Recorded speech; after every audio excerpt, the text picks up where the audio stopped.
sendiri saya minta izin video dokumentasi ya. Ini buat video tugas dari matkul konseling floristik. Jadi mau langsung aja.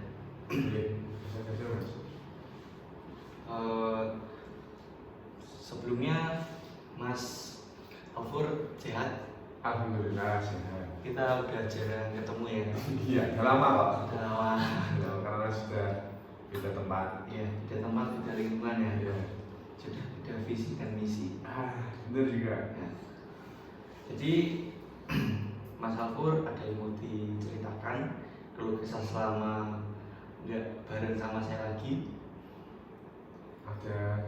Ada sih Mas, ada. Tapi ya cuma sedikit mungkin. Tapi mungkin bisa digali-gali sih. Ya, mungkin mengalir aja. Dari aku bisa bantu ya. Iya. Kalau boleh tahu masalah itu terjadi dalam diri Mas Alfur sendiri atau lingkupan mana? Perkuliahan, keluarga atau di mana? Untuk kalau kesan yang saya rasakan ada di lingkungan kerjaan.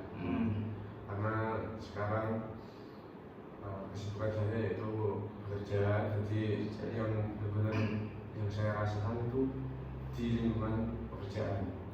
Seperti itu. Mas Alfur ini semester berapa sih? Sudah semester 6 menuju ke 7 sih. Saya lagi KKN. 6 menuju 7 ini ya. Ya, lagi KKN. Begitu. Nyambi kerja juga ya? Ya. Masih di tempat yang kemarin sama saya itu ya. Ya. Ada cerita baru nggak? Ada anak-anak baru di sana? Banyak banget Mas. Setelah Masnya udah nggak di sini, anak baru sudah berdatangan, pergi datang. Jadi kita untuk bisa merasakan, maksudnya merangkul lagi, kayak mengulangi lagi kayak gitu. Kayak capek ya, Iya. muter-muter, kenalan, nanti udah kenal, cabut, Terus kenalan lagi kayak gitu. Capeknya di situ sih Mas, kayak lama-lama kayak energi kita tuh terkuras untuk kenalan. Soalnya udah pernah kayak gitu lagi. Oke. Yang orang lama masih ada malah tuh itu hitungannya itu malah tangan kanannya sama bosnya malah. Terus ini Mas Alfur mau nyeritain problem apa, keluh kesah apa, tentang apa? Untuk masalahnya ada di itu sih Mas, yang partner kerja sih. Lebih ke spesifiknya ke kerjaan Masnya. Ya, spesifik kerjaan. Kenapa sih? Ada apa? Tadi kayak ada yang orang lama itu kan tangan-tangan bosnya itu benar-benar tuh tidak sesuai dengan ekspektasi, apalagi kalau semisal bosnya itu lagi survei, itu pasti si anak itu, orang itu malah kayak memperlihatkan dua muka gitu loh. Kalau tidak ada bosnya, dia tuh malah ya seenaknya aja kayak gitu lah. Dari situ yang saya tangkap itu Masnya spesifiknya ke sosok ini. Kita sebut aja, kita kasih nama panggilan aja ya. Mas B. Mas B. Biar gampang nyebutnya. Berarti Mas Alfur ini ngerasa ada ketidaknyamanan kayak yang menghandle dia dengan Mas B ini ya. Apa sih yang Mas rasakan ketika misalnya kayak lagi satu shift atau lagi satu kerjaan? Apa sih yang paling dirasakan Mas Alfur? Wah, yang paling sering yang tak rasakan itu malah aku ya kayak malah ibaratnya diumpan ke atasan. Kayak sepakatnya itu loh, paham nggak Mas? Kalau saya dengar dari kata Masnya itu, kalau boleh ngomong, jadi Mas Alfur ini kayak yang dicari sumber masalahnya gitu. Sumber kesalahan itu ada di Masnya. walaupun emang salah nggak salah pun masnya aja gitu. Jadi masnya ngerasa nggak balance antara kan kok aku tok gitu, kok aku doang, kok kau gue enggak gitu kan. Nah, benar-benar mas. Terus cara Mas Alfur nyikapinya sendiri bagaimana? Dengan sikap diam aja sih mas. Diam. Terus sabar aja sih. Nggak perlu bereaksi. Kenapa? Karena diam itu adalah solusi mas. Menurut masnya gitu? Ya, diam itu solusi. Diam itu adalah solusi. Terus ada masalah lain di kerjaan lagi yang Mas Alfur rasakan? Ada sih. Ya. Gimana ya kalau boleh tahu? Nah ini kayak lebih ke lingkungan sih mas, nggak ke satu orang dua orang. Boleh. Itu ke lingkungan. Gimana itu? Karena di lingkungan pekerjaan saya kan itu lebih dominan ke suka minum. Nah, tapi kan dari saya sendiri kan nggak suka mas. Yeah. Nah di situ untuk keakraban lingkungan itu didapatkan ketika dia lagi sedang minum. Nah, sedangkan saya kan nggak minum sendiri. Jadinya di situ kayak aku nggak dianggap temannya gitu loh. Karena dia itu kayak segelum-gelum minum jadi kancaku kok minum. Nah gitu. Nah nggak rasakan. Jadi masnya itu ngerasa apa ya? Nggak dinotis sama mereka ketika lagi kondisi seperti itu. Karena alasan tersendiri masnya nggak minum. Sedangkan lingkungan masnya, teman-teman masnya itu dominan ke minum. Jadi buat mereka yang minum, mereka itu terbilang asik, dan masnya karena nggak minum berpikir kalau itu tuh kayak nggak tempatku gitu. Ada kayak gitu kan?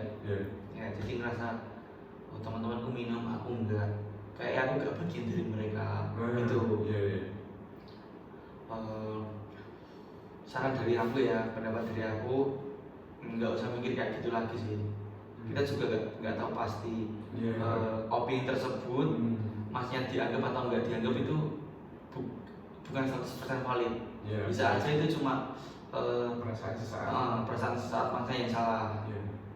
Aslinya malah mungkin teman-teman masnya itu kayak sungkan karena masnya nggak minum, jadi mereka tuh kayak sungkan sama masnya. Nah itu karena hal itu terjadilah ketanggungan yang itu, terus menjadi perspektif yang negatif, kayak aku nggak diajak, padahal bisa jadi aja mereka tuh sungkan sama masnya, menghargai lah, kayak gitu, respect sama masnya. Mungkin seperti itu kalau dilihat dari sisi positifnya. Gitu aja sih. Terus ada hal lain yang mungkin mengganjal di hati? Dari perkataan masnya itu benar juga, benar banget itu. Ada seseorang satu itu yang benar-benar itu mengajak aku untuk mencegah teman-temannya itu minum. Benar itu mas. Tadi kan bilang teman-temanku gak mungkin berpikiran kayak gitu. Siapa tahu itu malah dia tuh sungkan sama aku. Nah, tapi ternyata itu benar juga. Ada yang sampai mengajak aku supaya di lingkungan itu gak minum karena ada aku. Nah itu perkataan benar sih mas. Itu dan kejadian nyata juga. Yang dia itu pernah cerita sama saya bahwa alasan aku mengajakmu itu karena untuk mencegah itu mau minum. Nah itu mas, benar. Kan. Jadi saran dari aku aja ya, itu kayak buang jauh-jauh pikiran negatif masnya, kayak gak usah overthinking, gak usah peduliin hal yang buat masnya gak nyaman, berpikir sebaik mungkin dan sepositif mungkin. Mungkin itu dapat membantu hati masnya enak, juga gak ada yang ganjel ketika lagi mungkin nongkrong minum, kebesokannya juga fan-fan aja. Mungkin bisa lebih nyaman lagi, lebih enjoy ketika Mas Alfur sama teman-temannya lagi satu lingkup kayak gitu. Terus kalau boleh tahu, tadi masnya kan bilang ya ada struggle di lingkungan pekerjaan. Nah, kan masnya tadi bilang lebih banyak diem ya. Nah, ketika masnya di lingkungan pekerjaan itu berarti kan struggle-nya, masalahnya, problemnya ada di si Mas B tadi itu sama atasannya, sama teman-teman juga. Nah, cara nyikapi masnya itu gimana sih? Lebih suka diem atau ketika si Mas B ini banyak sama lingkungan, masnya itu gimana? Ikut diem atau seenggaknya kayak ikut nimbrung atau gimana? Itu tergantung situasi sih Mas. Kalau misal Pak si B itu kok sedang dalam konteks itu menyerang aku lebih baik diam. Tapi kalau di luar sisi itu ngobrol itu tetap ngobrol, nggak mungkin kita jauhi, nggak mungkin cuma satu lingkungan. Tapi kan di situ kayak misalnya diserang itu saya tuh lebih banyak diam karena gimana lagi dia itu dekat banget sama atasan. Jadi masnya merasa berkecil hati ketika kayak gitu ya. Terus kalau lagi situasi kayak gitu ya, yang mau aku tanyain tuh ada nggak sih masnya tuh kayak nggak jadi masnya yang sebenarnya? Dalam artian tuh masnya tuh nggak kayak gitu, tapi pura-pura kayak gitu. Paham nggak? Gimana itu? Coba mau diceritain kayak gimana? Ini dalam situasi gimana Mas? Apapun, saat pekerjaan, pas ada atasannya dan juga ada orang-orang itu, masnya gimana? Aku kalau saya malah pernah tidak jadi diri sendiri kayak yang biasanya kayak gimana ya, rajin tapi malah sekarang bodo amat. Karena kayak percuma aja kalau rajin ternyata masih dianggap jelek, tetap aja Mas.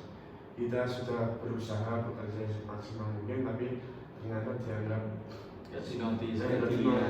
Makanya malah di situ kok posisi saya bodo amat, mending nggak usah. Mending nggak usah daripada aku. Toh juga percuma. Iya. Ujung-ujungnya juga aku. Kayak gitu. Takut sendiri sih Mas, jadi orang baik gitu tuh. Gitu ya. Terus masnya sempat kayak apa ya, cari-cari perhatian gitu kan? Ke siapa?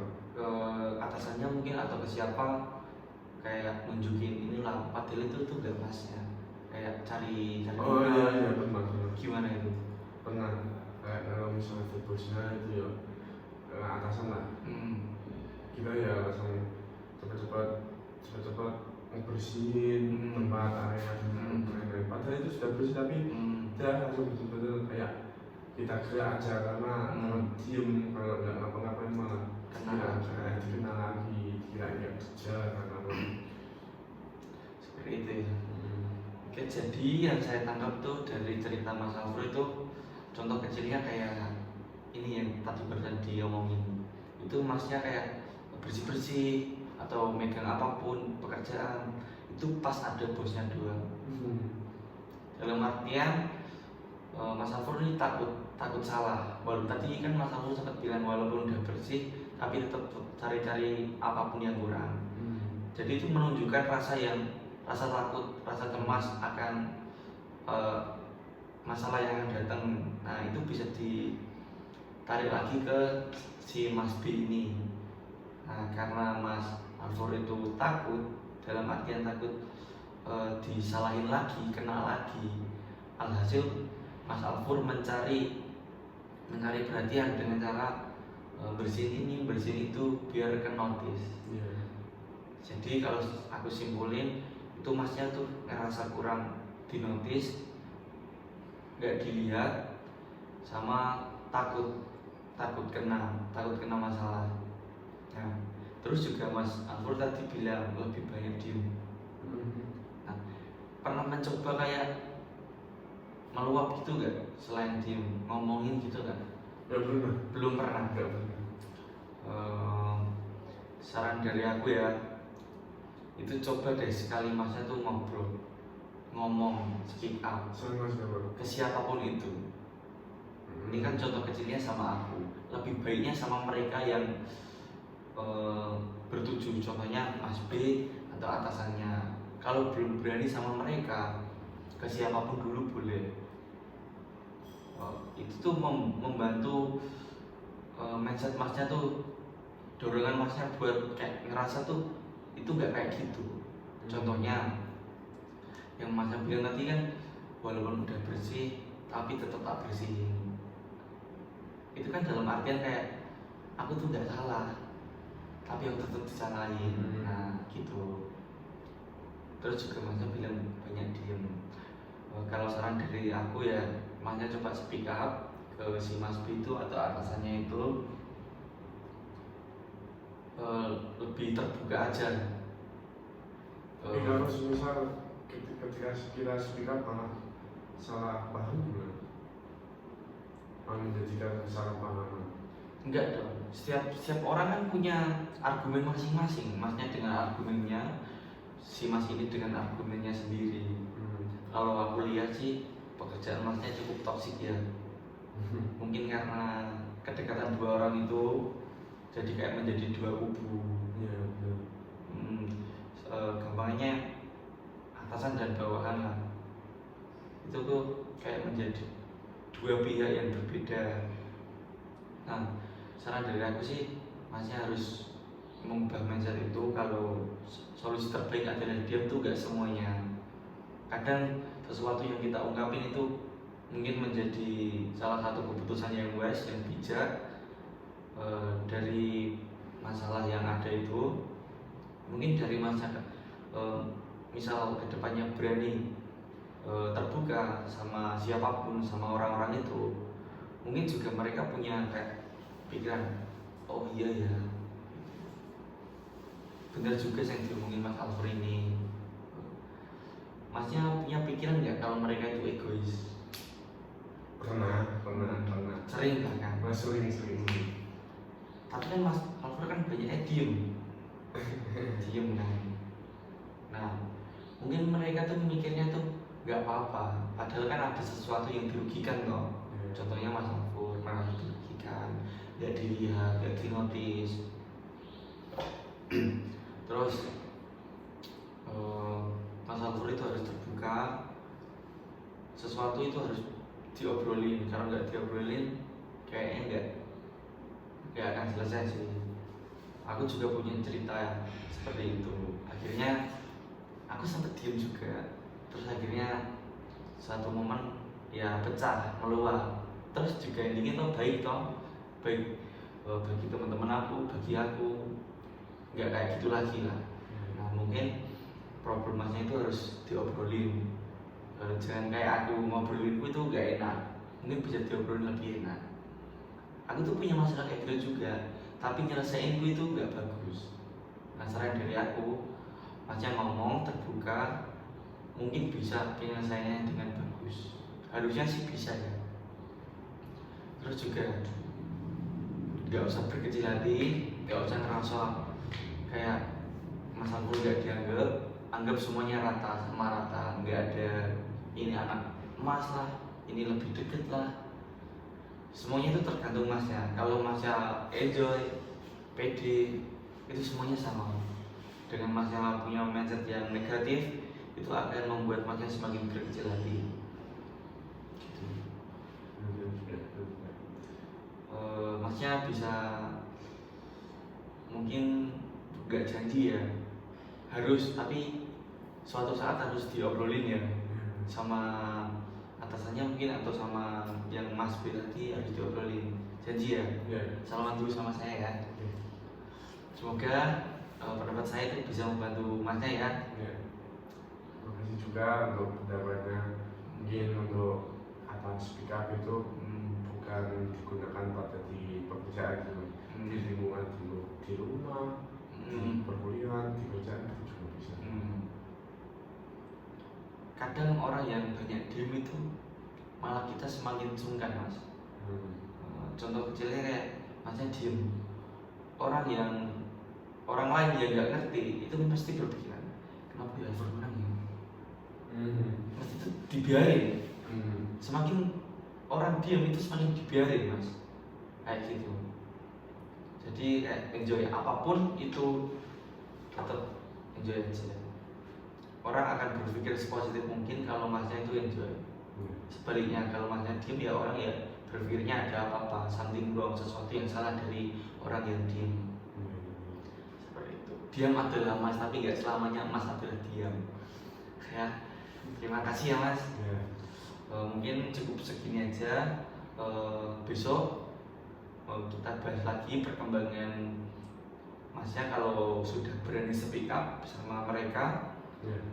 Nanti kita ketemuan lagi di pertemuan berikutnya kalau masnya sudah siap sharing-sharing lagi tentang pekerjaan dan perkembangan setelah masnya speak up itu. Apakah ada perkembangan yang baik sorry atau buruk? Kita bahas lagi esok hari ya. Sambil ngopi dulu Boleh. Seperti itu cukup? Ya cukup. Mau langsung aja ya? Terima kasih ya mas. Thank you. Anjing 21 menit toh.